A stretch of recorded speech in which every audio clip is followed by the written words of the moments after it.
Nigeria political history on Her Head News. In our previous video, we explored the infamous speech on June 12, 1993 that led to Abiola's downfall and delved into the event that ultimately led to his imprisonment and tragic death. Be sure to watch our earlier video to get the full story of how Abiola boldly proclaimed himself president, sparking a chain of events that ultimately led to his arrest. This self-declaration provided the military with the justification it needed, and General Sani Abacha wasted no time in ordering Abiola's arrest. After 4 long years, in a shocking turn of events, General Sani Abacha passed away suddenly in June 1998, throwing Nigeria into political uncertainty. General Salami Abubakar assumed the presidency after Abacha's death, and pressure mounted for him to release Abiola. While discussions were underway, the unthinkable happened on July 7, 1998. MKO Abiola died in custody under mysterious circumstances. This sudden death sent shockwaves across the nation, and many Nigerians, both home and abroad, were left demanding answers about the true cause of his demise. In the aftermath of Abiola's death, former President Olusegun Obasanjo established the Oputo panel to investigate human rights abuses during the military rule. Among the most gripping testimonies was that of Mayor Abdulrasheed Aliyu, who was an eyewitness to Abiola's final moments, flown in from the United States to testify. Aliyu recounted the harrowing events leading up to Abiola's death and shedding light on one of the most painful and mysterious chapters in Nigeria's political history. Initially, the cause of Abiola's collapse was unclear, creating a wave of panic among those present. Aliyu instinctively was to act fast and take charge of the situation. Chief Abiola had arrived earlier at his residence, where Major Aliyu ensured the logistics of his meeting were in order.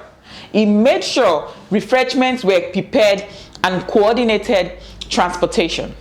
Upon entering the meeting, Abiola greeted the delegates warmly, sharing light moments and engaging in discussion. At first, Abiola declined a drink, but later he accepted a cup of tea. Through his coughing, guts continued and it worsened. The concern of his health grew as his condition began to rapidly deteriorate. During the meeting, Abiola excused himself to the restroom, but upon returning, he appeared visibly exhausted and drenched in sweat. He requested his cough syrup, and efforts were made to retrieve it. As his condition worsened, the room grew tense, and those present attempted to provide comfort, including turning off the air conditioning when he reported he was feeling cold.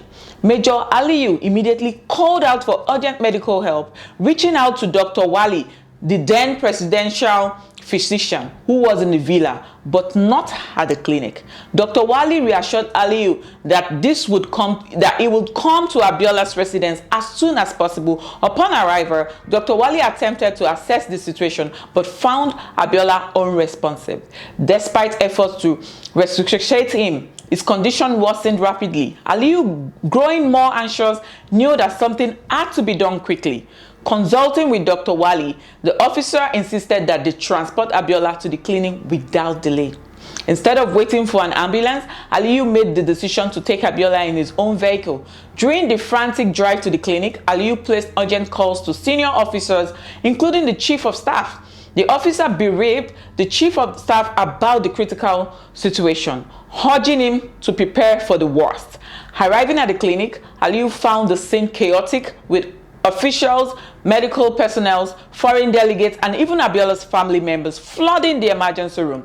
The Chief of Staff had arrived before them and was visibly shaken. Aliyu, seeing the distress in Chief's eyes, urged him to leave, suggesting it would be too much for him to bear. After a brief exchange, the Chief of Staff left the clinic. Inside, Dr. Wali and the medical team worked tirelessly to revive Abiola, but despite their efforts, it became clear that there was nothing more that could be done. The officer witnessed the heartbreaking reality. Abiola had passed away.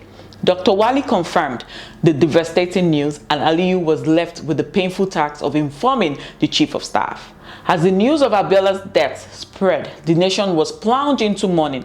Many believed that Abiola's death was not natural and was a foul play that had been involved. MKO Abiola's death remains a tragic chapter in Nigeria political history. The day he passed away, July 7, 1998, left unanswered questions and marked the end of a dream for millions of Nigeria who had hoped for a brighter future. His death has inspired the recognition of June 12 as a public holiday in Nigeria, commemorating his sacrifice and his fight for democracy. Stay tuned for more historic insights in Nigeria history, and don't forget to like, share, and subscribe to our Eyewitness to keep this conversation alive. Together, let's honor the past to build a better future.